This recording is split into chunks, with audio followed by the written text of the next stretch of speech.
Bueno, la primera participante se llama Cristín de Castro Arial, licenciada en Psicología, estudiante de maestría en Psicología dentro del área de Cognición Social de la Universidad Católica de Petrópolis, Río de Janeiro, Brasil. También realizó un MBA en Gestión de Personas en la Fundación Getúlio Vargas en Río de Janeiro. En 2003, cursos realizados, Gestión de Personas con énfasis en reclutamiento y selección, capacitación y desarrollo, rendimiento, clima, encuestas de trabajo, salario, coordinación de comunicación interna y periódicos institucionales. Aplicación de pruebas psicológicas con acreditación de la Policía Federal, se desempeña en psicología clínica desde el año 2001 y hoy nos va a presentar su trabajo de creencias de la vida como punto de encuentro para fortalecer la identidad personal. Olá, boa tarde. Eu sou Cristiane, sou psicóloga, sou mestranda do curso de Psicologia da Universidade Católica de Petrópolis, no Brasil, sou brasileira. Trabalho na clínica Barimed, que é uma clínica de cirurgias bariátricas e metabólicas. Trabalho com pacientes pré- e pós-operatório. Então, o meu estudo é exatamente sobre isso, né? Eu procurei fazer um link entre a minha tese de mestrado, que é sobre crenças de sentido de vida, com o meu lado profissional, que é a respeito dos pacientes que fazem a cirurgia bariátrica. O nosso tema hoje no Congresso é Crenças no Sentido de Vida como ponto de encontro para o fortalecimento da identidade pessoal.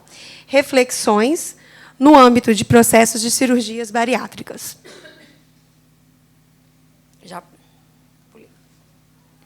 Este trabalho ele vai ter como problema a seguinte questão. As crenças de um novo sentido de vida motivam as pessoas com obesidade após o procedimento bariátrico? É buscando um novo sentido de vida que as pessoas fazem essa escolha? Objetivo geral. Investigar as crenças que um novo sentido de vida... Investigar as crenças de um novo sentido de vida para as pessoas com obesidade após o processo. Eu peço desculpa porque eu falo muito pouco espanhol, então eu estou conduzindo as duas lâminas. Sim? Objetivo específico é identificar, gente, quais as crenças que uma pessoa submetida à cirurgia tem da sua vida futura. O que essas pessoas esperam da sua vida após a cirurgia. Segundo objetivo, existem mudanças efetivas na vida dessas pessoas? Quais são as mudanças?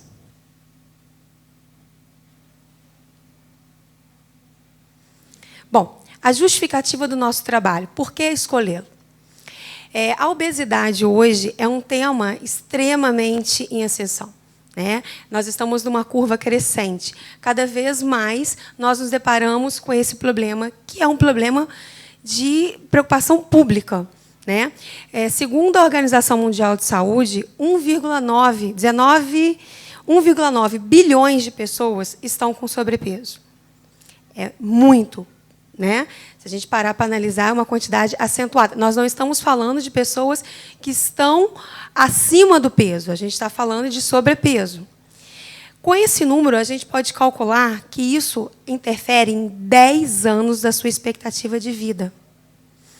Dentro dessa mesma margem, a Organização Mundial de Saúde trouxe para a gente que agora, em 2020, a expectativa é que 2,3% das doenças relacionadas à mortalidade estão relacionadas também com a obesidade. Hoje, nós podemos já calcular, já existem 13 tipos de câncer que estão relacionados diretamente à obesidade. Fora todas as doenças crônicas que nós já estamos acostumados a lidar, né? A hipertensão, diabetes, apneia, doenças vasculares, e uma série de questões que interferem na qualidade de vida da pessoa diretamente.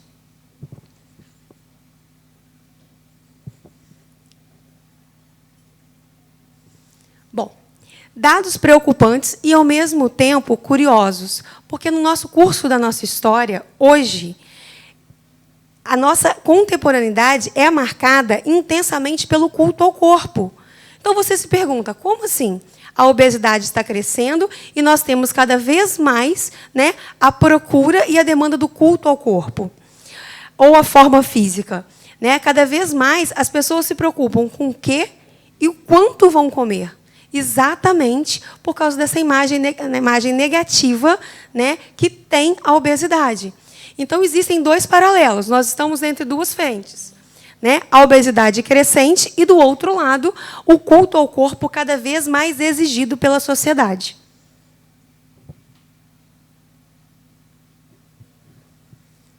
Bom, como eu disse anteriormente, o nosso estudo ele tem exatamente esse objetivo: estudar as crenças. O que as pessoas, né, que estão obesas, estão com um sobrepeso e são cobradas socialmente pelo padrão exigido, o que elas esperam após a cirurgia? O que elas estão buscando com isso?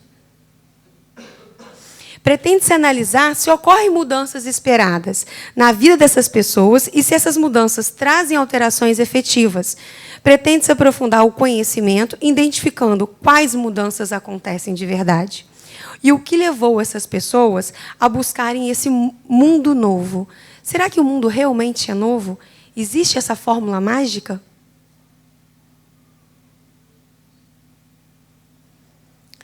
A nossa fundamentação teórica. As modificações dos hábitos de vida da sociedade moderna levaram ao expressivo aumento da prevalência da obesidade em todo o mundo. Hoje em dia, consequência da nossa situação socioeconômica e cultural, mudou-se tudo, né? Nós não temos tempo. Hoje, na palestra anterior, uma colega expositora brincou: você teve tempo de olhar para o colega do lado? Nós não temos tempo de olhar, a gente não tem tempo nem de comer. Né? Hoje, cada vez mais, a nossa alimentação, aquele prato saudável, ele é substituído por um fast food. Muitas vezes a gente passa e vê as pessoas comendo em pé, lanchando para poder sair. Será que todo mundo tem acesso a uma boa alimentação? É divulgado, é colocado, mas todo mundo tem acesso? A maior disponibilidade de alimentos calóricos, aliada ao sedentarismo e às mudanças socioculturais, são fatores fundamentais na epidemia moderna da obesidade, onde a fome não é a principal vilã. E aí a gente vai falar um pouquinho, não posso aprofundar nisso, porque, na verdade, é um tema de uma outra pesquisa, o porquê da alimentação, né? Qual o papel que a comida ocupa, né? Qual o papel que a comida ocupa na nossa vida. Outros motivos, como tensões, desgostos, ansiedades e cobranças do dia a dia, associam-se a comer de forma inadequada e ao ganho do peso. Esse é um assunto que é particular a todos nós, né? Eu acredito que é uma experiência pessoal de todos. Eu estou muito cansada, eu mereço uma taça de sorvete. Né? Meu dia foi super difícil. Não, eu vou comer um alfajor porque eu mereço. E por aí vai, né? Eu estou com um problema muito sério para resolver. E aí você vai e faz aquela macarronada maravilhosa. Então, assim, qual o lugar que a comida ocupa na sua vida?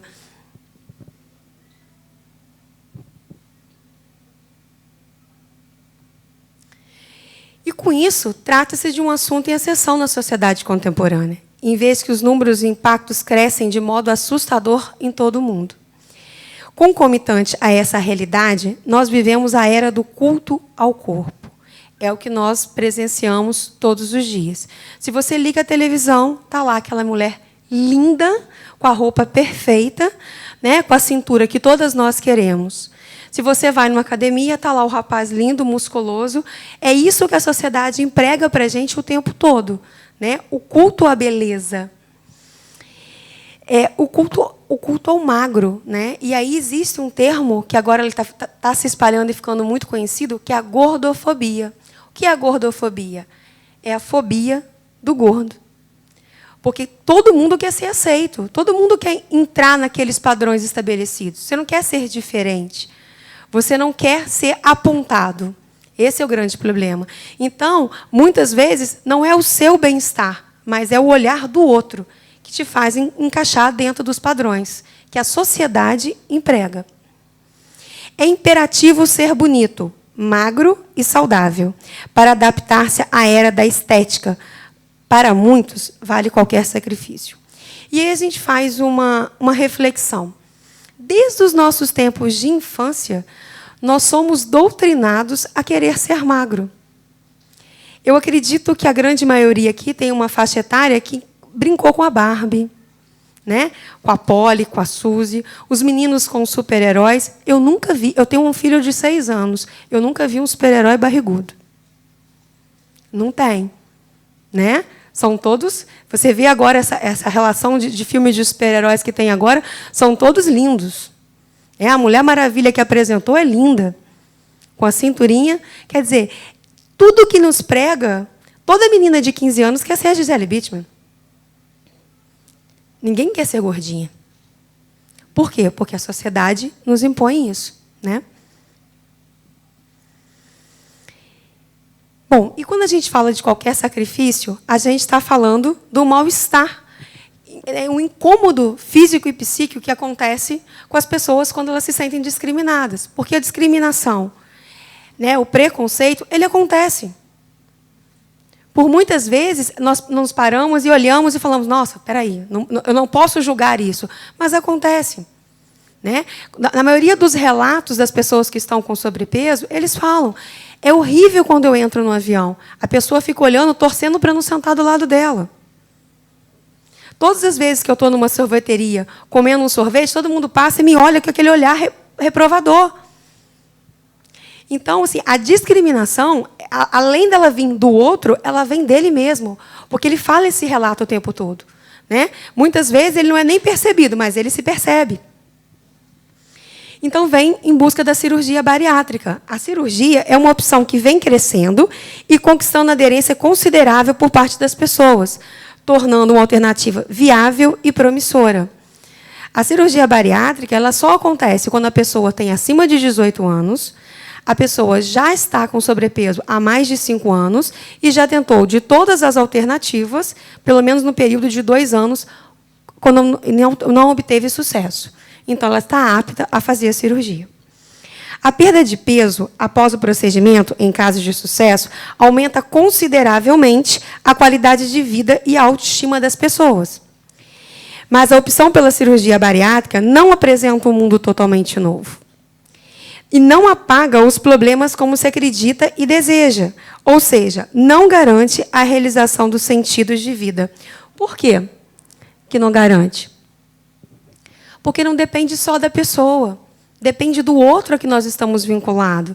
Depende do meio que nós escolhemos e permitimos viver. Então, você não pode optar por um novo sentido de vida, buscar esse novo sentido de vida se considerando sozinha. Você está no meio. A gente vive em sociedade.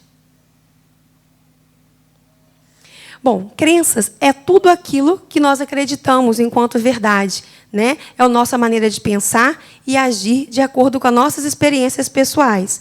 É a verdade de cada um. E o ser humano, né, dentro da logoterapia, traz para a gente que o ser humano ele possui muito mais vontade de prazer, muito mais que vontade de prazer e poder, a vontade de sentido. E é isso que ele busca ao fazer a escolha pela cirurgia bariátrica. Um novo sentido para a vida dele. E Franklin trouxe para a gente, eu trouxe um texto, um trecho dele que tem tudo a ver com o trabalho em questão. Na minha concepção, claro. O momento de vida em que pode configurar um sentido é quando transforma um sofrimento em uma realização humana. Eu acho que o trabalho se baseia aí. Porque a pessoa, ao escolher se submeter à cirurgia bariátrica, ela pegou todo o sofrimento, toda a discriminação, toda a angústia que ela viveu durante aquele tempo todo e transforma ele num novo sentido de vida, uma nova oportunidade de fazer diferente. E a nossa metodologia trata-se de uma investigação teórica, né, com base em revisão de literatura, onde foram usados artigos científicos, livros, teses e dissertação.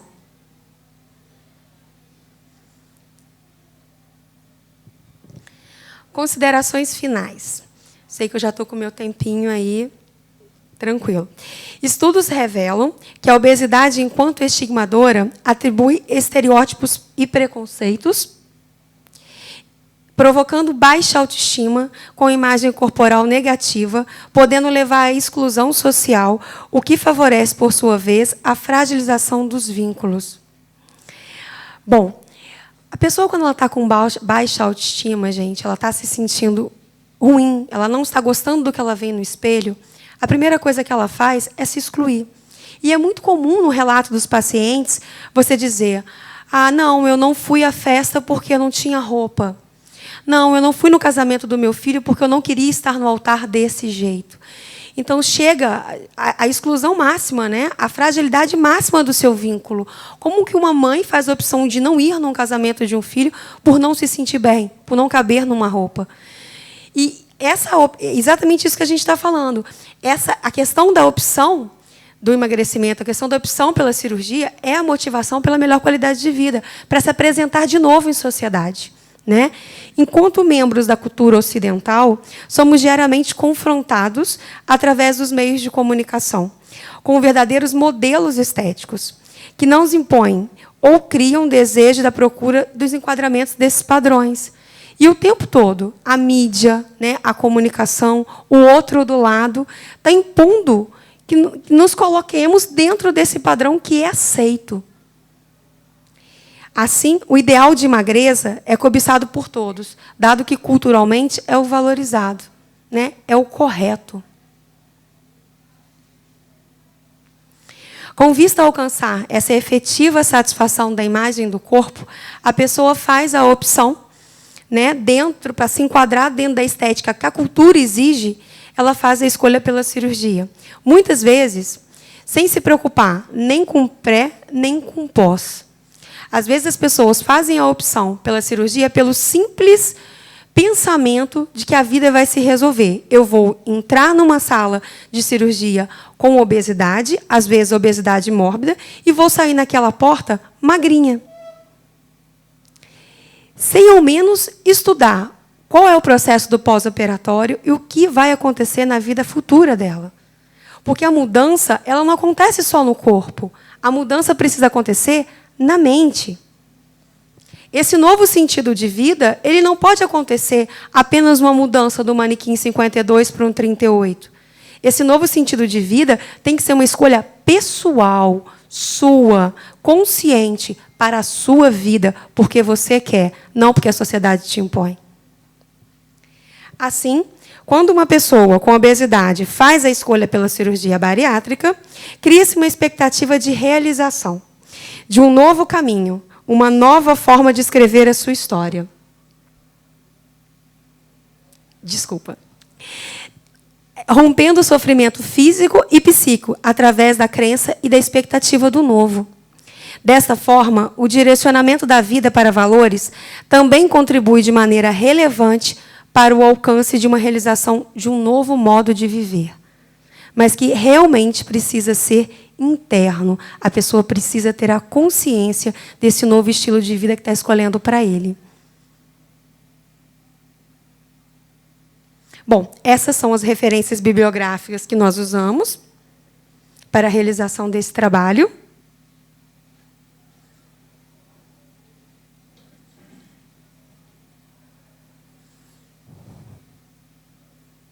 Estou me virando em duas aqui, mas está dando certo, né? E, na verdade, a gente fecha o trabalho despertando exatamente isso, né? Qual é esse novo sentido de vida que a pessoa procura?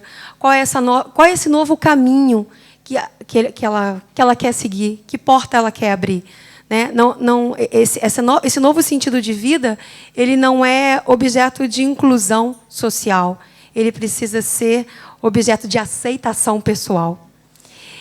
Crenças de vida como um ponto de encontro para fortalecer a identidade pessoal. Esse é meu e-mail. Será um prazer tê-los comigo para mais aí um ano de trabalho que eu tenho pela frente. Chamo vocês para uma reflexão para esse tema, que é um tema extremamente importante, extremamente atual. Muito obrigada pela participação de vocês.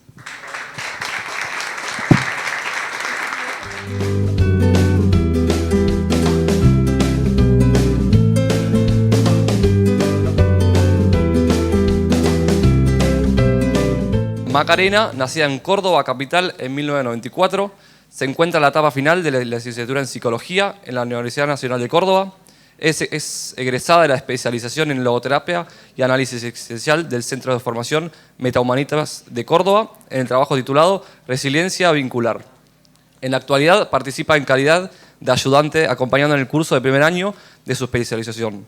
Interesada en desarrollarse como profesional en el área clínica, se orienta en su formación a aquellos cursos y lecturas que le brindan una mirada interdisciplinaria del hombre, desde la antropología, la filosofía, la religión y la psicología humanista, en particular la logoterapia. Y en esta oportunidad nos va a presentar su trabajo de resiliencia vincular. Gracias. Bueno, como dijo él, todavía no me recibí psicóloga, pero bueno, estoy en proceso, ¿no? Y en este proceso también, como yo no soy muy amiga del psicoanálisis, busqué otras ramas, ¿no? Y esta la verdad que, bueno, encontré parte de lo que estaba buscando. Desde que nací, más o menos, soy una apasionada por la cuestión vincular, ¿no? Realmente me gusta observar, me gusta entender cómo la gente se vincula, cuáles son las cosas que priorizan un vínculo. Recién me acordaba de cosas que yo hacía cuando era chica y, por ejemplo, me acuerdo de haber juntado a mis amigas y decirles, chicas, no somos tan amigas. Onda, necesitamos cambiar esto y esto para ser verdaderas amigas, ¿me entendés? Como realmente desde que soy chica estudio, o sea, como observo mucho esto, ¿no? Y entiendo que muchas de las cosas que nos pasan son por esto. Leyendo libros de Analia Boyajian, que es una logoterapeuta muy grosa en esta temática, encontré esta frase que fue la que me impulsó a hacer este trabajo. Se llama, dice, los mejores niveles de la calidad de vida personal y familiar se obtienen como resultado de desarrollar lo que llamamos resiliencia vincular. Y ahí me empecé a cuestionar porque digo, bueno, yo creía que la resiliencia era algo individual, o sea, algo que uno tiene, pero digamos, si lo usa de manera personal, no en términos vinculares, nunca lo había pensado de esa manera. Entonces me planteé hacer un trabajo más conceptual para pensar qué significa esta resiliencia vincular y cuál es el rol del logoterapeuta en esta resiliencia vincular, ¿no? Y empezando por la vincularidad, ¿no? Yo, digamos, pensaba qué significa la vincularidad en la vida del hombre y la verdad que es casi que trascendental, ¿no? Porque nacemos o somos concebidos en un vínculo, ¿no? O sea, de esa forma vemos cómo estamos totalmente ligados a los demás, totalmente. Por supuesto que, bueno, respetando la individualidad y un montón de cuestiones personales, pero somos en los vínculos. Crecemos en los vínculos, nos desarrollamos en los vínculos, aprendemos de los vínculos. Y en los vínculos nosotros ponemos todo de nosotros. Si vemos, está atravesado por la libertad, la responsabilidad, la conciencia, nuestro temperamento, nuestra historia personal la ponemos en juego en un vínculo, nuestra historia de vínculos pasados también la ponemos en juego dentro de los vínculos, los valores, nuestras creencias, el mundo en el que vivimos, el contexto, todo tiene que ver en nuestros vínculos, en cómo nosotros nos relacionamos. Y una ventaja que tiene la vincularidad, que creo que hoy en día es lo que más hace falta descubrir, que es el sentido de la autotrascendencia, ¿no? Es decir, nosotros a través de nuestros vínculos nos entregamos a otros, ¿no? Y autotrascendemos.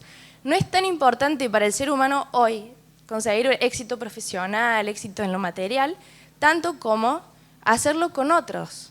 Hay gente que tiene mucho y que se siente sola y vacía, porque no está con nadie. Entonces, o se siente sola. Entonces, como la autotrascendencia, más allá de lo material, más allá de los éxitos profesionales y todo, está atravesado por la vincularidad, ¿no? Y pensando en esto, digo, bueno, ¿cuál es el vínculo en el que cuáles son los vínculos en los que nosotros aprendemos a vincularnos? Y es la familia, ¿no? Empezamos entrando en una familia, no estamos solos, sea como esté constituida nuestra familia, empezamos dentro de vínculos, ¿sí? Que es una estructura, dice Boyajian, una estructura que tiene una organización, tiene un modo de ser, tiene mecanismos particulares de protección, ¿no? Cada familia es un mundo, digamos, ¿no?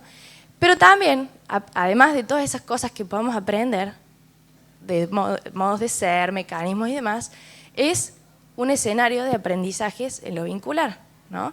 como nosotros nos relacionamos con nuestras mamás, nuestro papá, nuestros hermanos, como nuestros papás nos enseñan a pedir perdón a nuestros hermanos y demás, bueno, estamos aprendiendo a vincularnos con la gente, ¿no? Con las personas que están a nuestro lado. Y relacionando esta vincularidad con la resiliencia, una de las cuestiones que plantea Boyajian, y bueno, descubro que Clara Martínez también, es que, bueno, los vínculos y la familia particularmente son el lugar por excelencia donde nosotros aprendemos sobre la resiliencia. No directamente a quizá a ser positivo ante una circunstancia, o sí, pero también aprendemos sobre nuestra autoestima, sobre nuestro autoconcepto, habilidades sociales, aprendemos a comunicarnos, que son todas cuestiones o todas características o rasgos de una persona resiliente, ¿no? También es cierto que en todos los vínculos hay una crisis, ¿no? Conocemos familias en las que se han separado los papás, conocemos faltas de compromiso en los vínculos, conocemos faltas de perdón o gente que tiene mucho resentimiento, conocemos, bueno, vínculos que pasan por todas las crisis que se les ocurran. Porque somos seres humanos, nos equivocamos, el otro se equivoca y es un proceso de aprendizaje, ¿no? Pero lo que nos plantea la logoterapia es que nosotros podemos vivir el dolor, podemos vivir una crisis, el sufrimiento, como un sufrimiento nada más o también como una oportunidad. Si nosotros nos quedamos allá arriba, vamos a vivir negando lo que pasa, sufriendo, evitando, encerrándonos en nosotros mismos, las personas melancólicas, por ejemplo, el mal humor, todas esas cuestiones que, en definitiva, nada, no van ni para adelante ni para atrás. En cambio, si nosotros vivimos las cosas como una oportunidad, nosotros empezamos a tener una esperanza más positiva.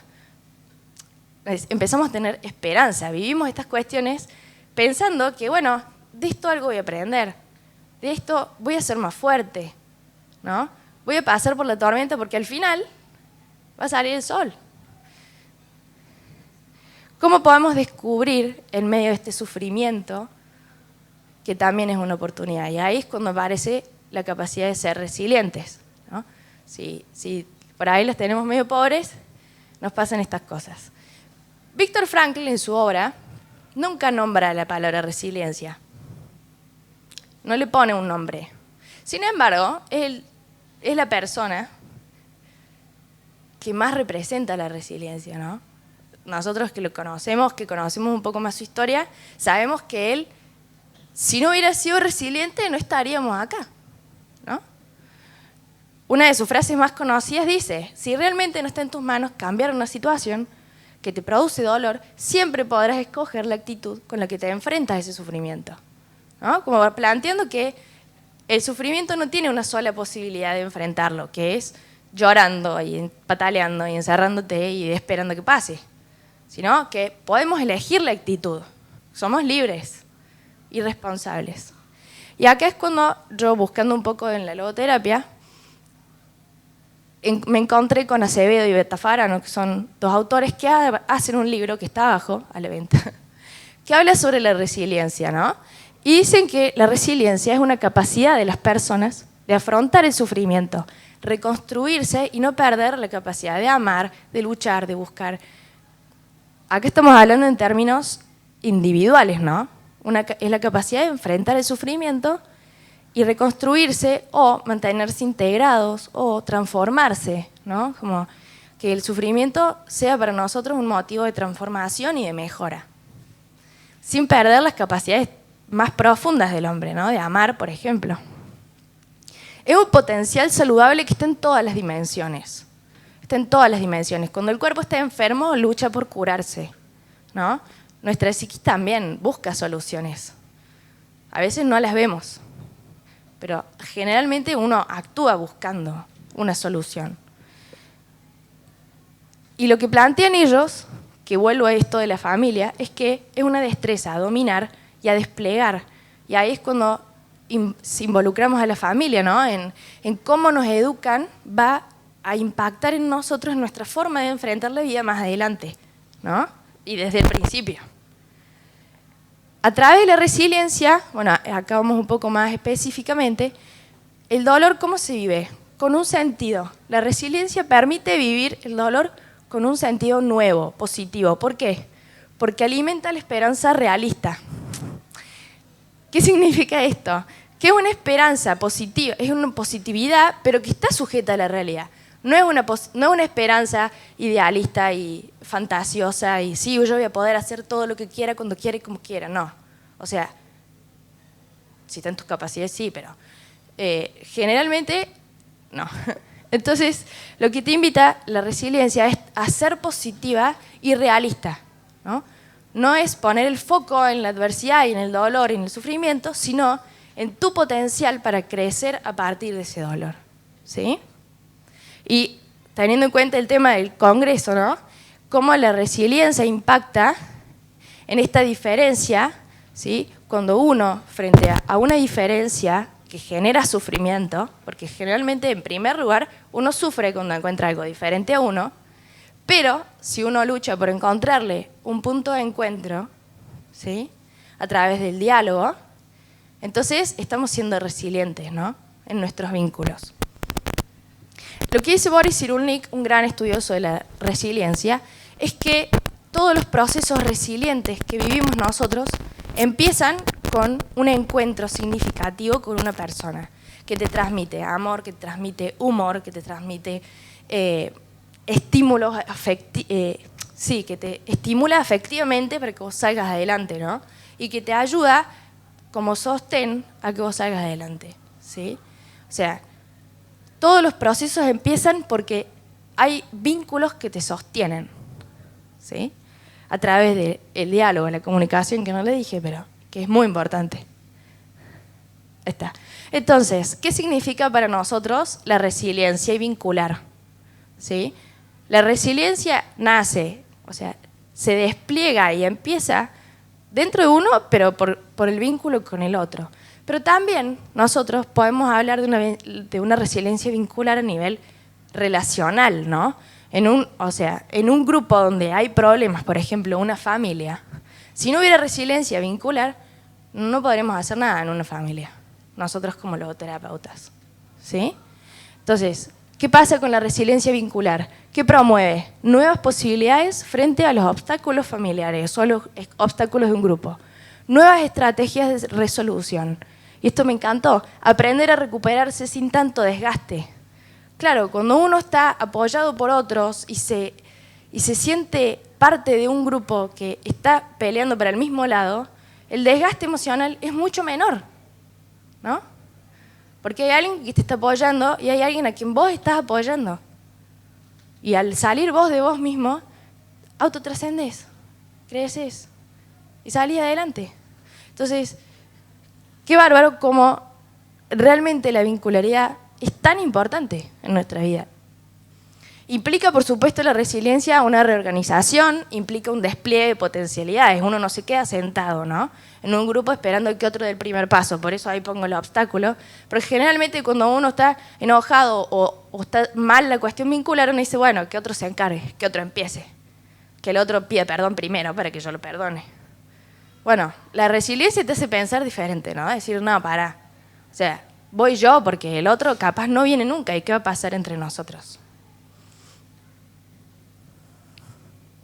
Ahí está.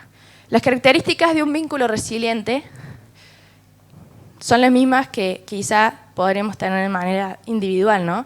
Cuando tenemos una familia con problemas o un grupo con problemas, bueno, el ser resiliente es poder descubrir que no es solo un problema lo que nos está pasando, sino también una oportunidad de replantear el vínculo y hacerlo crecer. También es necesario ser flexibles, ¿no? Ser flexibles a que, bueno, vamos a tener que cambiar. No yo, no vos, los dos. Pedir ayuda. También hace falta a veces pedir ayuda. Y es ser resiliente porque es querer cambiar. Es no quedarse en el molde. Tolerar las frustraciones. Tener una comunicación clara. Hoy en día los celulares son un obstáculo enorme para hablar. Nadie te dice, ¿cómo estás? Bien. Nadie, o sea, hoy en día las familias están atravesadas, las familias, los grupos, los amigos, todos los grupos están atravesados por la tecnología. Y eso en lugar de fomentar la comunicación la seca. Entonces, ser resilientes es poder hablar desde el corazón. Usar los recursos. Si uno es empático, bueno, trabaja con la empatía y aporta la empatía al grupo. Si uno es más reflexivo, bueno, poder aportar con su reflexividad al grupo.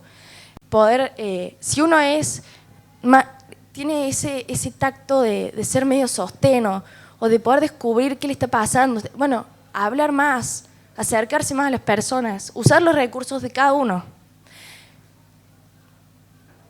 Ya termino. Bueno, y para terminar, esto es en lo que yo quería terminar, bueno, como que todo esto me interpela en cierta forma a pensar qué voy a hacer yo como logoterapeuta, apasionada por lo vincular con la familia, ¿no? A mí me encanta la familia, para mí es lo más importante de mi vida y me lo ha educado mucho mi vieja abuela, que en paz descanse. Y bueno, ¿qué podemos hacer nosotros como logoterapeutas para aportar algo bueno a la familia y que realmente una familia no se separe? ¿No? Y que si se separa, porque bueno, se separó, que estén bien, ¿no? Que tengan buenos vínculos, que eso no sea un obstáculo. Y se decía Analía Boyajian, ¿no? Bueno, como logoterapeutas en encuentros con estos grupos, con la familia, bueno, poder participar de su dinámica, ¿no? No ser ajenos y mirar como conocemos el rol tradicional de la psicología, ¿no? Participar, preguntar, observar, no quedarse afuera. Replantear los vínculos, ¿no? Hacer planteamientos donde ellos se vuelvan a valorar, ¿no? Qué bueno que tenés una mamá así y no asa. Qué bueno que tenés un hermano con este defecto, pero tiene esta virtud, ¿no? Revalorizar los vínculos y los aportes de los vínculos, ¿no? Y obviamente en busca de la autotrascendencia y del sentido de los vínculos, ¿no? ¿Qué sentido tiene para mí tener este hermano? Porque todos los vínculos tienen un sentido y pasan por nuestra vida y transforman, ¿no? No pasan de largo, y menos los de la familia. Acompañar, bueno, eso ya le dije, analizar las interacciones considerando los recursos positivos. Es muy importante. Como decían ayer, como que los padres, por ejemplo, sean espejos de los talentos y no de los defectos. Bueno, nosotros, ¿por qué no? Yo no soy madre, pero soy hija, soy hermana, soy amiga, soy novia, ¿por qué no ser todos reflejos de sus talentos en lugar de sus defectos, ¿no? Aprender a buscar en los demás esos recursos positivos que pueden aportar y fomentarlos, ¿no?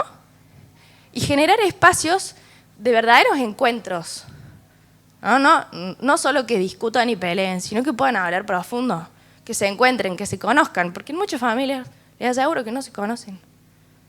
Donde hay problemas no se conocen tanto. Entonces, y bueno, y Analía Boyajian apela mucho a los acuerdos vinculares, ¿no? Como realmente en los momentos terapéuticos y en las terapias, apelar a que entre ellos se pongan de acuerdo en las cuestiones que les hace problema, ¿no? Que puedan ver una solución, que puedan apostar juntos por esto. Y para terminar, leyendo también a Analía, que es mi gran ídola, si se pueden dar cuenta, leí esta frase que me parece que resume un poco lo que vivo, lo que pienso y lo que quiero transmitirles, ¿no?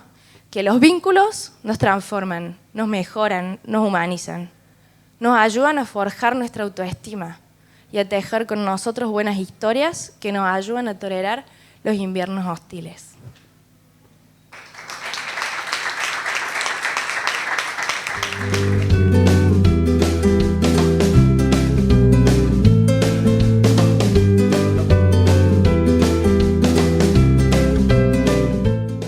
Recibimos a Ana María Turk Paulus, que se inició como educadora social en Hannover, Alemania, siguiendo con la licenciatura en Geografía e Historia, Universidad Complutense Madrid, posgrado de Estudios Avanzados sobre Migración y Movilidad Especial, DEA UNED, España, y posgrado de Adaptación Pedagógica, Universidad Complutense Madrid.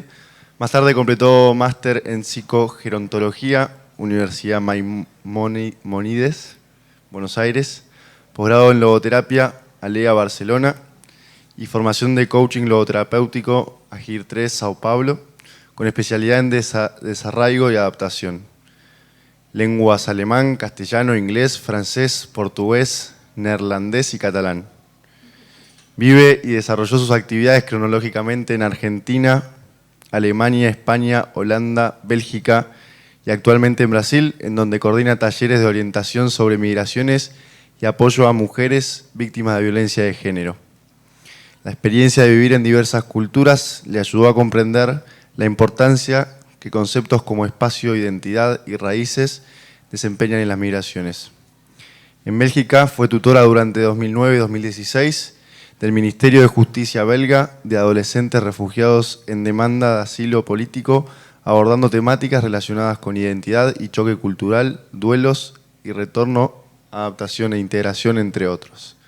El trabajo se orientó principalmente en ayudarles a superar sus traumas vividos con un trabajo de resiliencia encaminado a confrontar su futuro en una nueva sociedad. Dicha actividad profesional se basó durante los 3 últimos años en el apoyo que la logoterapia puede proporcionar a jóvenes traumatizados a encarar el sentido de su vida. Hoy nos presenta justamente la resiliencia en jóvenes refugiados en Bélgica a través de la logoterapia. Bueno, buenas tardes. Muchas gracias por dejarme presentar este trabajo. La verdad que conocí la logoterapia trabajando con los refugiados. En Bélgica comencé y me daba cuenta que me faltaba algo, ¿no? Bueno, un poco aquí el contenido que he organizado. Un poco explicarles el contexto migratorio internacional, cómo están organizadas las tutorías en Bélgica, el acompañamiento logoterapéutico que hice, la toma de conciencia y descubrimiento de las historias de cada refugiado y las conclusiones y un pequeño vídeo que hice de unos 3 minutos de uno de mis pupilos. Me voy a poner aquí, me parece que no ven. ¿Tengo que hacer así? ¿Aquí? Ah, bueno, venga, dale. En los menores no acompañados, que se les llama hoy en día menores extranjeros no acompañados, ¿cuántos son, de dónde provienen y por qué vienen? Entonces el ejemplo que yo quiero dar es de mi trabajo en Bélgica, ¿no? Ellos vienen de diferentes países. Entonces aquí puse un poco un contexto migratorio de cuántos son los millones de emigrantes en el mundo. De esos tantos millones, un 25% son menores que viajan solos. En las fronteras de la Unión Europea, estos son datos del 2015, que fue el año donde hubo grandes problemas en Europa con toda la migración que estaba llegando y que empezaron a cerrar las fronteras. Entonces el 31% de los jóvenes que llegaban a Europa eran menores de 18 años y solos, sin familias. Y en Bélgica un 50% de las personas acogidas, bueno, eran estos menores que venían sin familias, que después ellos hacen una reagrupación familiar, se consiguen los papeles y tal. Pero muchas familias mandaban, por ejemplo, de Siria y de Afganistán a los hijos menores solos para después hacer una reagrupación. Pero como las historias son diferentes, bueno, ya les iré contando. 800.000 personas esperaban en Libia en el año 2015, en aquel verano, para atravesar el Mediterráneo. Entonces, ahora me pones la siguiente.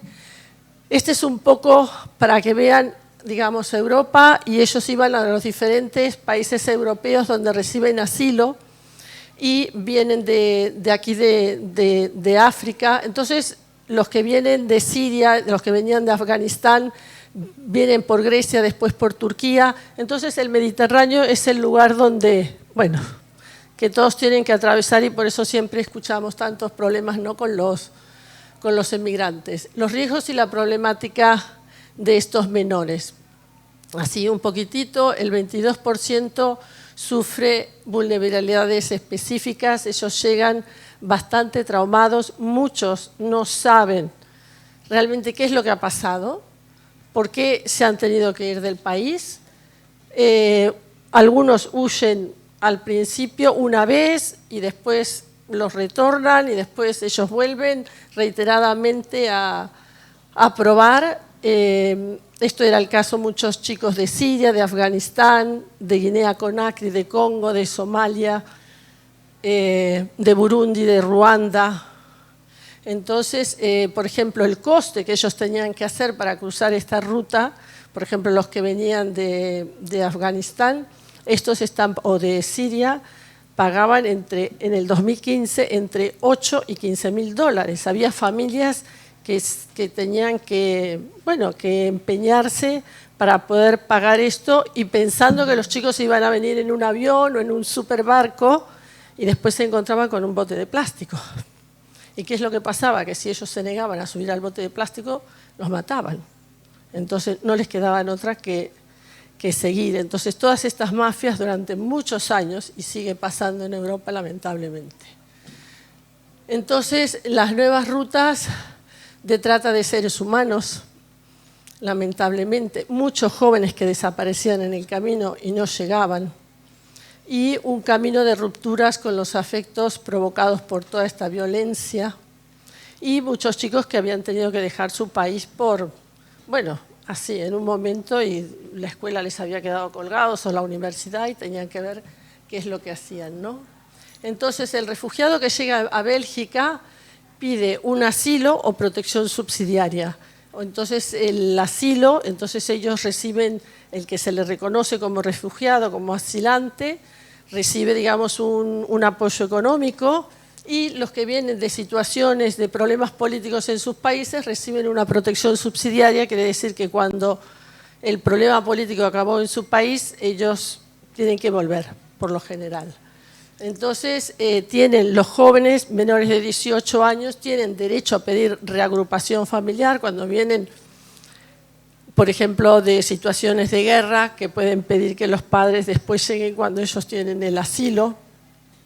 Ellos no pueden regresar a su país de origen hasta no pasar 5 años y recibir la nacionalidad belga.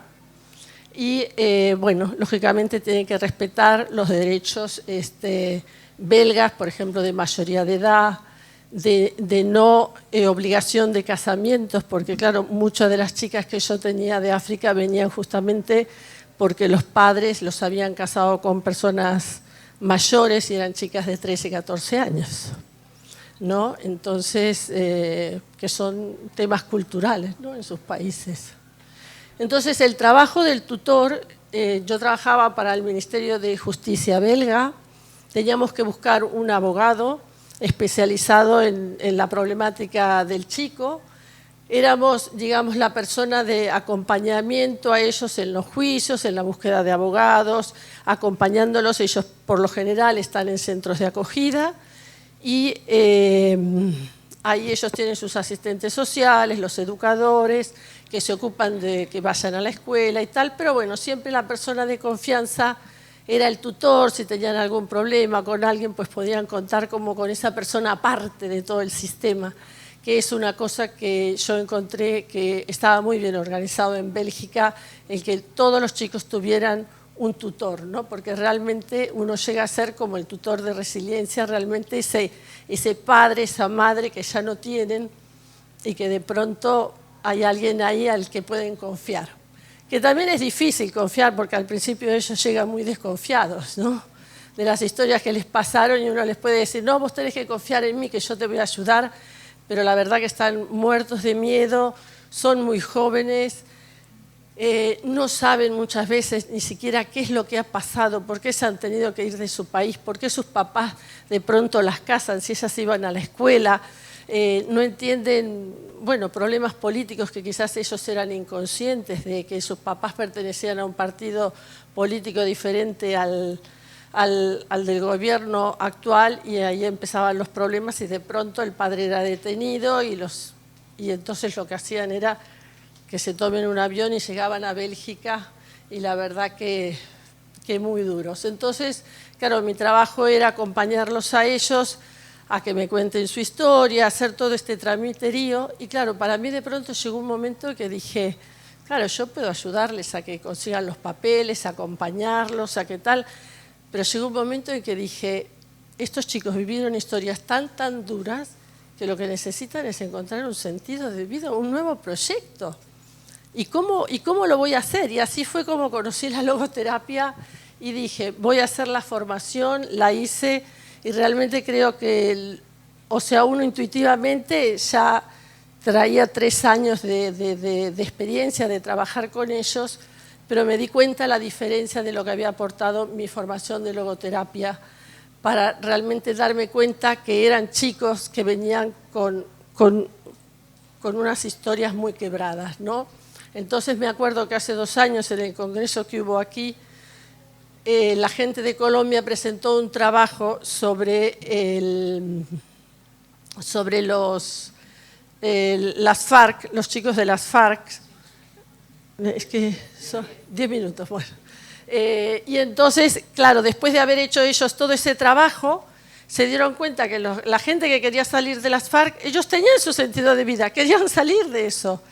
Y entonces mis chicos, mis refugiados, no sabían, o sea, venían con historias muy duras y habiendo perdido el sentido de la vida. Entonces, bueno, el tema era orientarlos, ayudarlos a que aclaren su historia, a que sepan qué habían pasado. Ellos tenían que estar seguros porque claro, a muchos les costaba comprender su historia, por qué había pasado esto. Entonces yo me daba cuenta que era muy importante que supieran su historia y que aprendieran a aceptar su historia. Esto es lo que pasó. Y entonces ahora estamos siempre con el para qué, ¿no?, de la logoterapia. Y entonces, bueno, apoyarlos un poco a trabajar el presente que les tocaba vivir ahora y proyectar su futuro. Entonces, si vas pasando, ustedes pueden ir leyendo, pero bueno, ahora como me perdí un poquito. Entonces, algo que yo les trabajaba mucho era que ellos tenían que buscar amigos en los centros de acogida, porque a los 18 años ellos se tenían que ir, tuvieran o no tuvieran asilo, fueran o no fueran reconocidos. Entonces, yo les decía que era muy importante que buscaran amigos, gente en la que confiar, que si ellos no tenían papeles, podían tener después una persona, irse a alguien, porque cuando ellos están en el centro de acogida, ellos no contaban su historia. Era muy difícil que entre ellos se contaran la historia, porque les daba vergüenza, porque por muchas circunstancias. Entonces todos sabían que habían venido por alguna cosa difícil, pero claramente nunca lo explicaban. Y yo trataba de decirles lo importante que era que compartieran, que buscaran amigos, que tenían que buscarse un grupo. Teníamos un centro Exil, un centro, una asociación sin fines de lucro que hacía actividades para los refugiados jóvenes, porque claro, venir como negro y vivir en el mundo de los blancos también era difícil.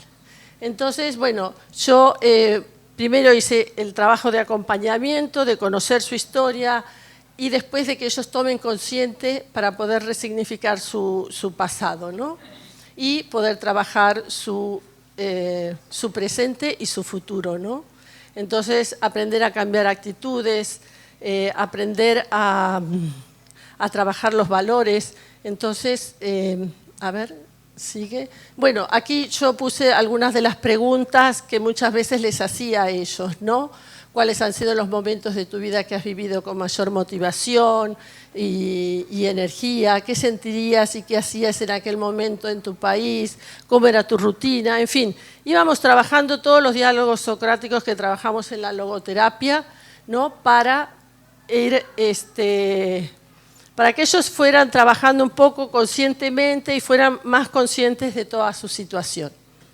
Entonces, uno de los trabajos que hacía, si pasas la próxima, el tema del descubrimiento también, ¿no? O sea, cuando ellos ya tienen fuerza y conocen su historia, lo importante era transmitirle esta dimensión noética que trabajamos en la logoterapia y que es lo que les iba a dar a ellos la fuerza y que la descubrieran, que sintieran que ellos tenían esa capacidad, esa motivación, esa dimensión espiritual que existe y que nos ayuda a motivarnos y a salir adelante y que les daba confianza, ¿no?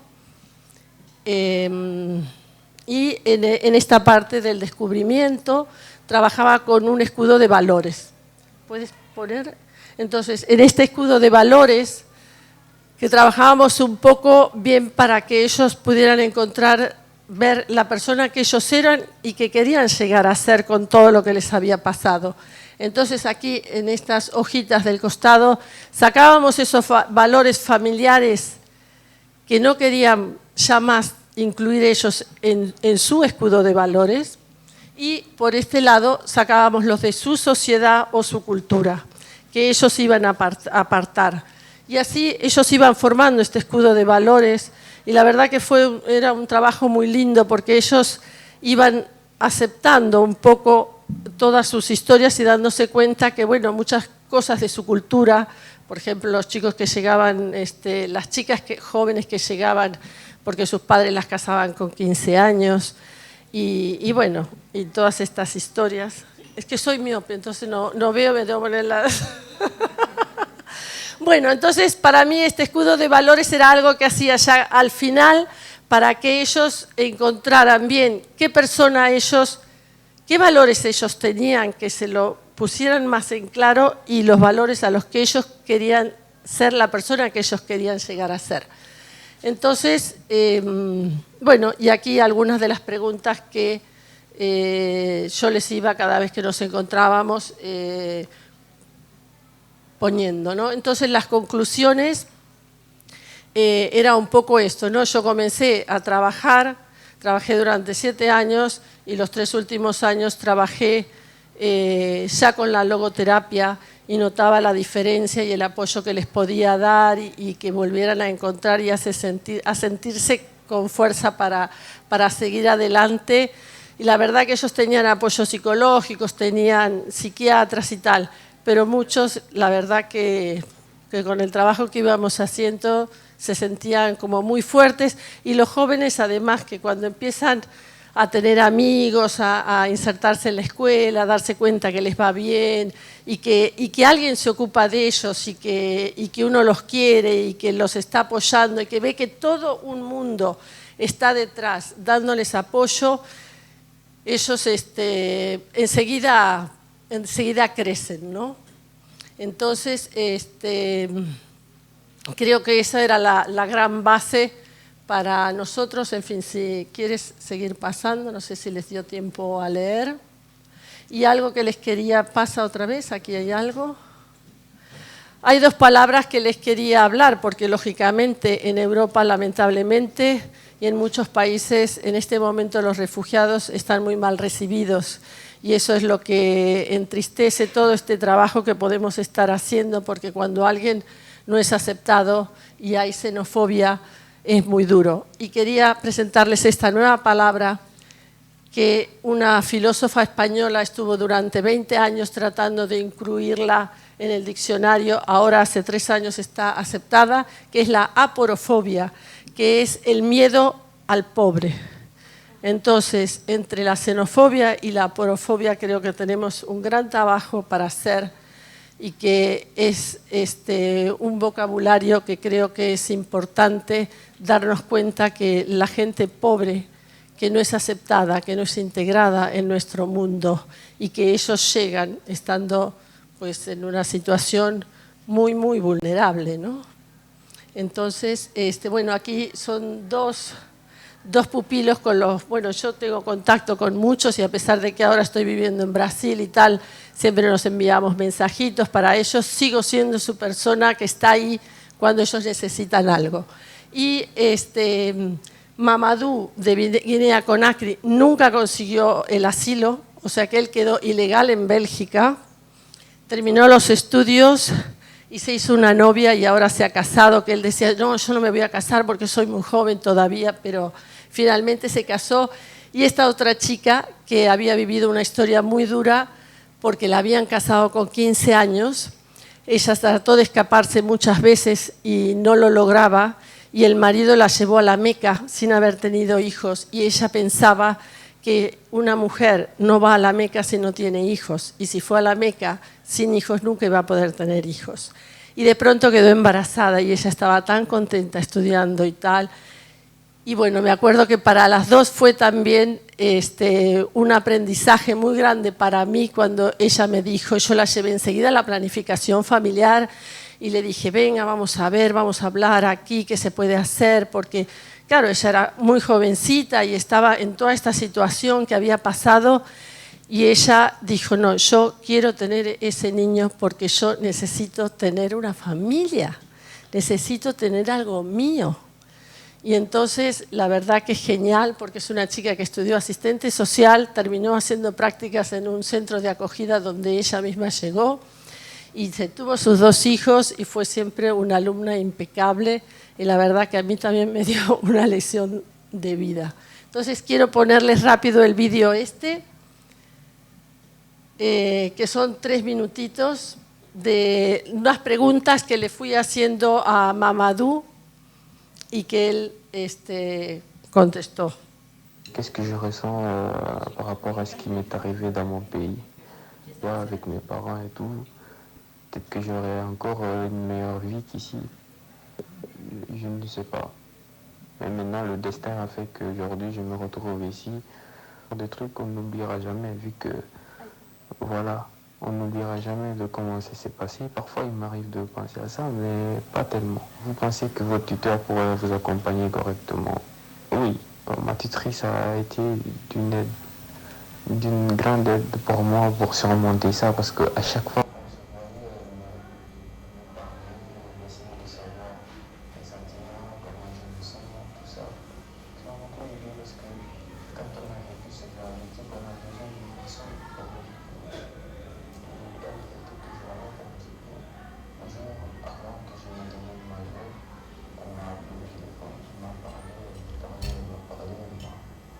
vraiment surmonter le moral, parce que pas les papiers, qui vivent une situation difficile, avoir une personne qui est à côté de toi. Si j'ai eu des difficultés à pouvoir accepter mon passé, j'avais perdu de vue ma petite soeur. Parce que même si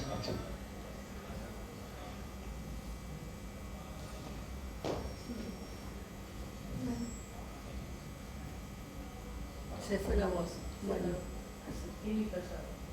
Y pasé a otra cosa. No sé.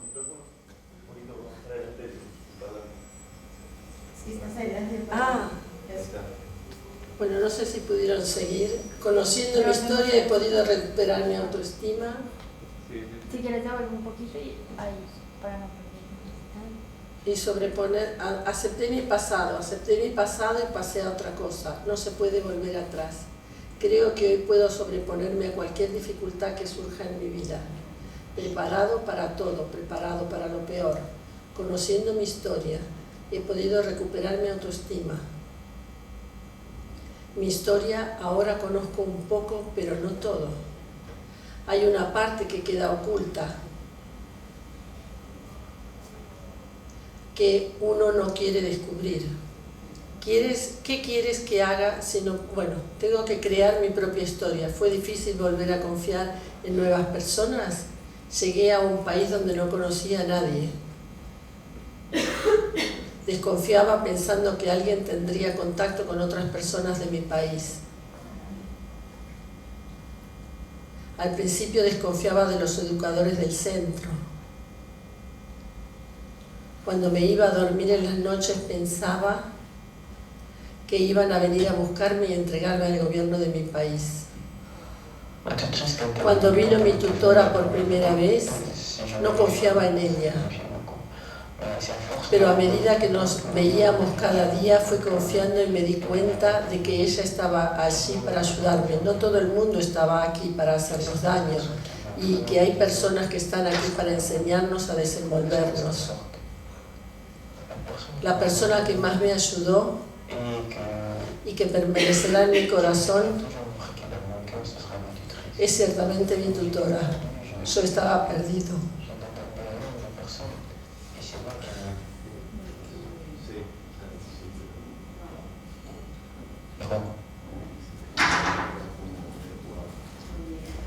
Bueno, quiero que nos encontremos y conozca a mis hijos, quiero explicarles a mis hijos que gracias a ella soy quien soy y estoy bien.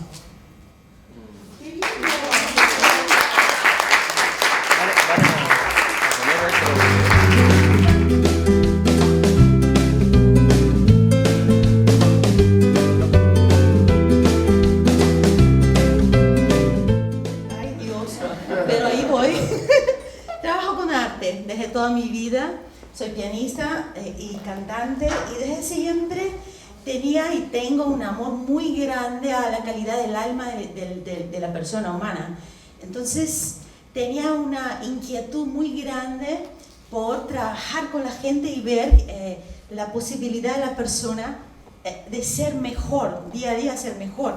Entonces empecé un trabajo hace 20 años. Empecé un trabajo que se llama Taller Vivo en español, pero en portugués decimos Oficina Viva.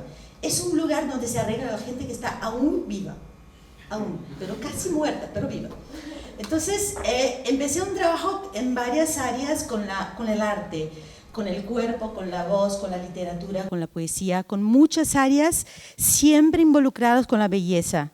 Y desde mucho involucrada con la iglesia también, como artista, como compositora, he traído mucha gente conmigo. Entonces, sin percibir y siempre enamorada por Viktor Frankl, desde mi adolescencia. Cuando te vi, me vi a mí hace 20 años y pensé, oye, va a ser una super mujer, ¿eh? Ya es, pero va a ser mucho más grande. Entonces, me acordé cuando tuve mi primer contacto con Viktor Frankl y siempre me gustó. Siempre le creí, siempre tenía, oye, este hombre es especial, este hombre es fuerte, este hombre... Y empecé mi trabajo siempre norteando mi vida, teniendo a Viktor Frankl conmigo, pero jamás he pensado en un trabajo académico oficial. Fui del tipo que va viviendo por ahí a un lado, pero no hacía nada pensándome en el mundo académico hasta que el arzobispo, no sé cómo se dice en español eso, es esto poderoso de la iglesia, que me llama en San Paulo y está interesado en mi manera, en mis cosas de mi productora, para entrar en la Pontificia Católica con creatividad y principalmente por hablar de las cosas de Dios sin hablar de Dios. Un poquito más interesante. Entonces, porque hoy cuando dice de Dios o algo de la iglesia, la gente ya... Entonces me invitó a hacer un proyecto y a llevar todos nuestros cursos a la Pontificia como curso de extensión. Y desde ahí me dijo mi obispo querido, maravilloso, tienes que estudiar. Yo, ahí voy. Entonces ahí llegué a la Universidad Católica de Petrópolis, donde conocí a mis amigas de maestría ahora. Y soy alumna de Cleia, que presentó hoy por la mañana. Y fuimos a descubrir qué yo había hecho en 20 años. ¿Qué pasó aquí, hombre? Ayúdame. Mira.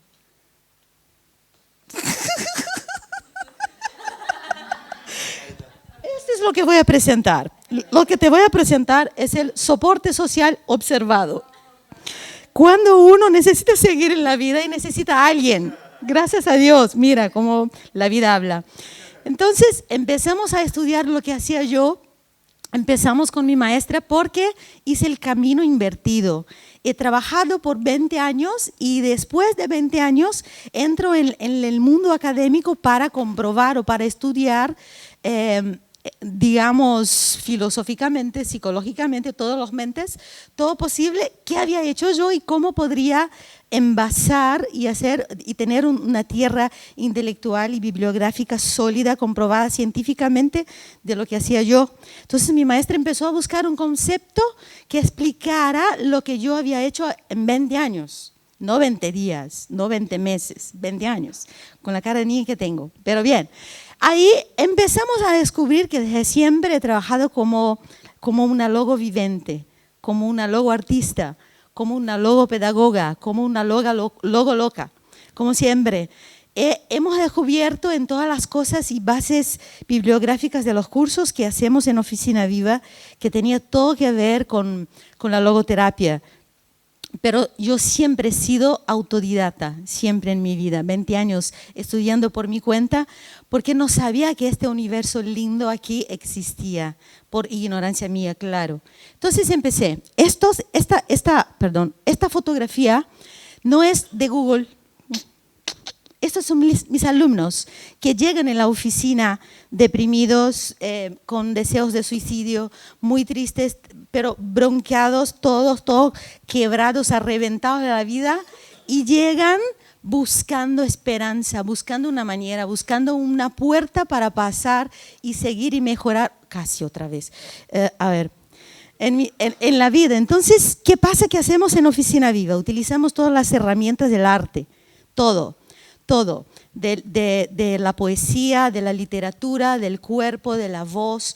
Todo lo hacemos para que la persona se recupere y la llevamos al escenario. Pero la persona jamás ha subido al escenario en su vida, no hay problema. Esto es lo que hacemos. Que ella pueda experimentar, pueda sentir el valor y la fuerza de su vida haciendo algo que jamás sola podría hacerlo. Entonces, por eso comprendimos que una posibilidad en el trabajo que yo hacía era la autotranscendencia y que la logoterapia era el camino para que la persona pudiera recibir un soporte social que debía ser percibido para buscar el sentido de su vida. ¿Por qué el soporte social observado? Porque cuando hablé con mi padre, amigo, que me ayuda en la vida, por toda la vida, buscamos un lugar donde yo podría hacer la maestría en psicología con una orientadora logoterapeuta. Y eso es un milagro en Brasil. Eso casi no existe. Y por eso llegué a CLEA, por eso hoy estoy aquí, porque hemos encontrado un concepto de la cognición social, que es la línea donde estudio yo, que está pegadito y muy cruzado, muy junto con la logoterapia. Entonces, es aquí, descubrí el nombre muy fuerte, poderoso de mi trabajo.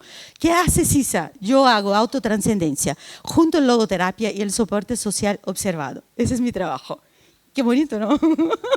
Es bonito. Bueno, el problema del trabajo todo que vengo a presentarles como a principio y hasta hoy, hasta ahorita es solo teórico porque todavía voy a comenzar la búsqueda, la pesquisa con mis alumnos de los últimos 10 años. Entonces voy a hacer el estudio con la gente que ha estudiado conmigo y con los otros maestros de mi productora. Buscar las relaciones teóricas que se pueden establecer entre los conceptos de autotranscendencia y el soporte social observado.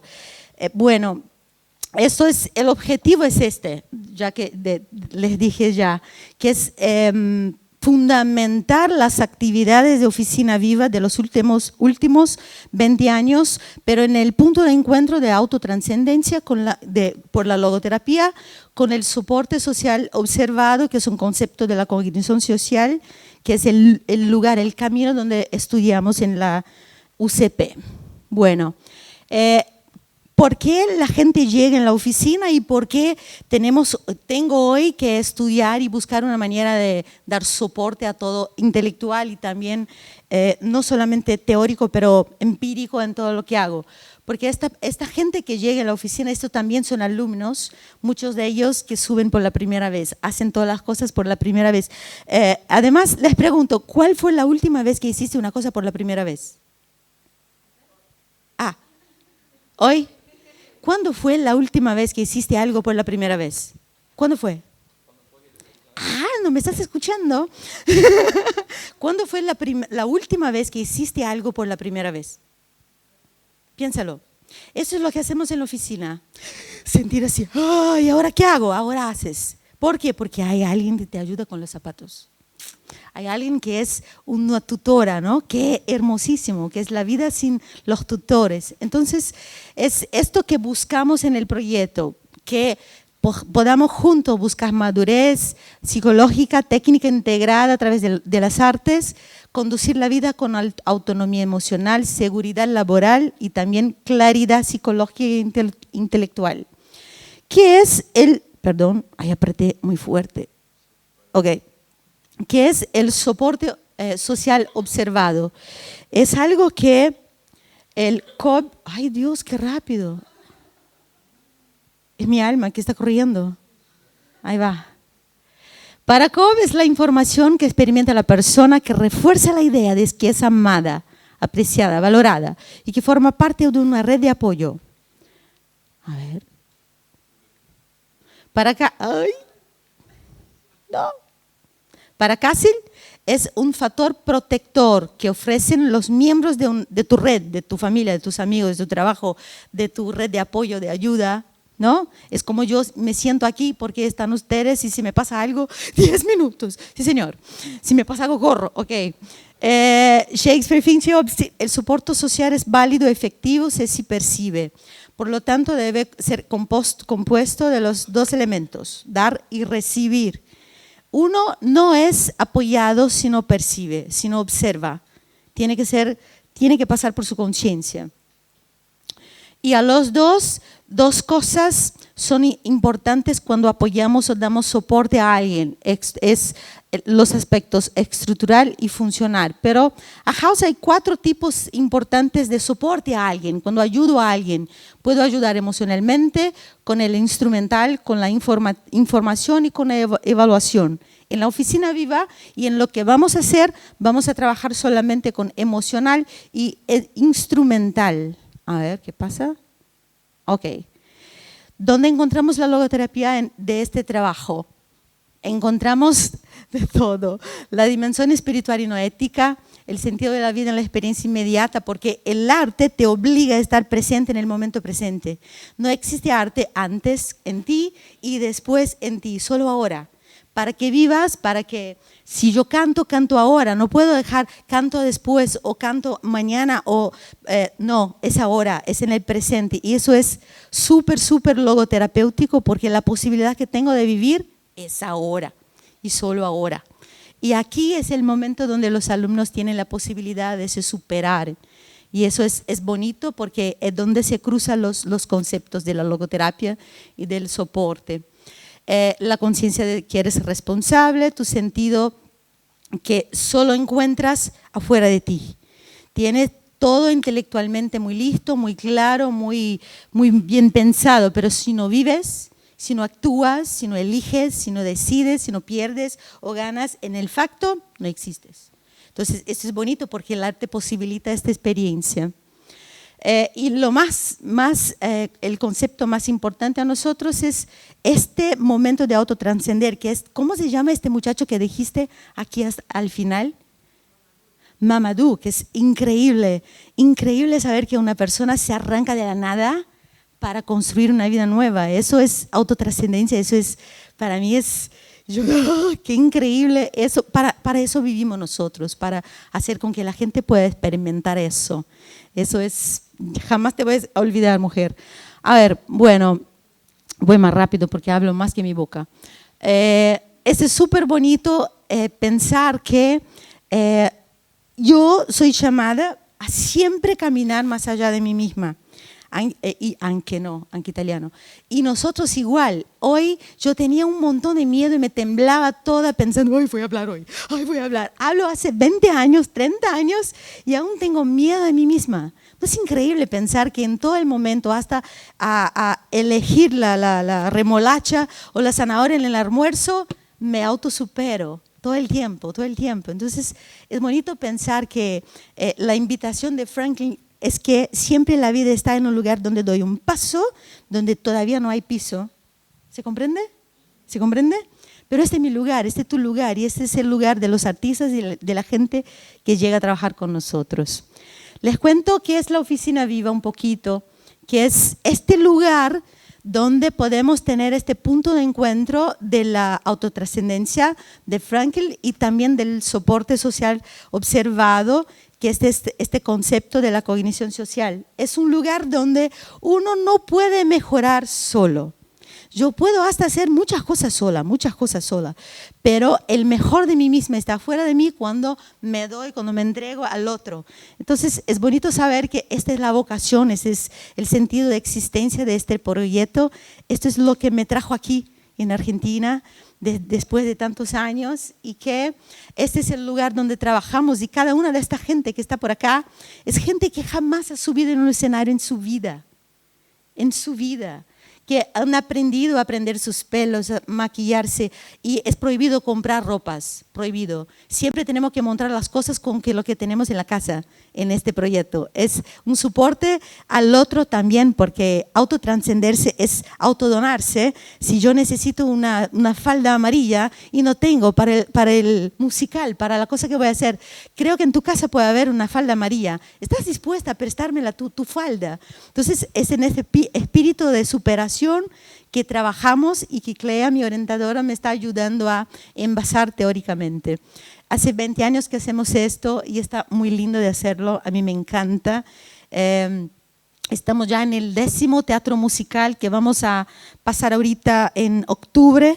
Vamos a contar una historia de un lugar que existe en Brasil, sí, que se llama Arsenal, las Armas de la Paz, que es un lugar en Brasil, hay mucha pobreza.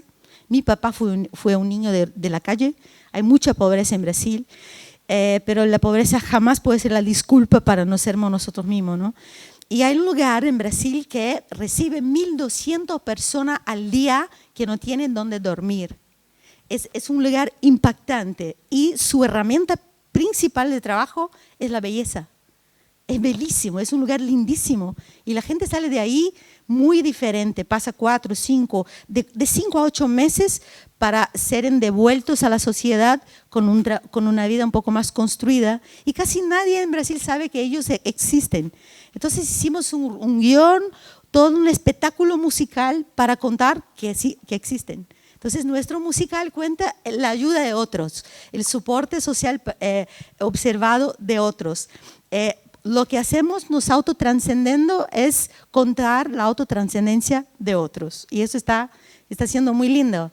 Esto enseño a ustedes también porque son gente que ha comenzado. Esta es publicitaria después de mucho esfuerzo y su sueño era ser actriz, pero no tenía la valentía, el coraje, la fuerza de buscar su profesión realmente, su lugar en el mundo y empezó en los cursos de la oficina y en este teatro musical ha sido el diablo. Bonita, ¿no? Está bonita. Y lloró como una niña cuando salió del escenario porque decía, yo siempre he querido hacer eso de mi vida, pero no tenía nadie a mi lado. A veces el sentido de la vida de alguien es muy pequeñito, muy sencillo, pero solo él puede vivir, sabemos de eso, ¿no? Y de eso nos ocupamos y aquí estamos estudiando para fundamentar cada vez más que es posible a través del arte renovar, tener otra vez el sentido muy claro de la vida o encontrarle por la primera vez y tener mucha fuerza de transformación, mucha fuerza y mucha posibilidad de ir a los lugares del mundo donde quiera para promover vida en la gente, promover vida. Esto también, esta foto ya vieron ustedes, pero esto para mí es muy, muy importante decirlo, que lo que estudio es que es posible hacer lo que nunca se hizo. Es posible. Yo soy una mujer, hija de un niño de la calle, y me miran y no me dicen que vengo de la máxima pobreza de mi país. Y tengo un orgullo gigante de decirle, oye, no tener dinero no significa que no tengo vida disponible para transformarme o para transformar a otros. Y eso para mí es muy importante decirles, porque a veces me escuchan ustedes, oye, ¿habla español? Sí, francés, sí, italiano, sí, inglés, sí. ¿Cómo? Sola, sentada en la casa, estudiando, aprendiendo, porque he aprendido de mi padre del mínimo suficiente. El mínimo es suficiente para hacer lo que quieras. ¿Ustedes creen en eso? Porque yo cada día más veo que soy hija de Viktor Frankl, cada día más. Y creo que esto estaba en mí desde siempre, pero he visto que cuando conocí a este hombre, ¡ay Dios! Estas son chicas que por primera vez hacen las cosas, pasan el proceso del trabajo, del curso, y se cambian. Esta es postdoctora en biomedicina y ha comprendido a los 70 años de la vida que no había hecho lo que quería, aún. Entonces, el soporte social observado a alguien que lleva a esta persona a una autotranscendencia es absurdamente transformadora, absurdamente. Bueno, ahora parto a mi búsqueda, a mi pesquisa. Voy a hacer una búsqueda con 100 personas dentro de las 10.000 que ya pasaron por la oficina viva. Y dentro de estas 10.000 vamos a hacer una búsqueda mezclando las escalas de sentido de la vida y del soporte social observado para ver cuando una persona tiene un soporte observado, si realmente es posible encontrar su sentido de vida. ¿Es esto? Ya termina mi tiempo porque estás parada. ¿Ya terminó? Va terminando, ok. Yo también. Voy a terminar. Un minuto, ok. Bueno, ahí vamos. Esta es la bibliografía. en segundos. Muchas gracias, son alumnos, son la alegría de nuestras vidas ahí. Esta soy yo, si quieres contactarme, ahí estoy. Muchas gracias. Tranquila.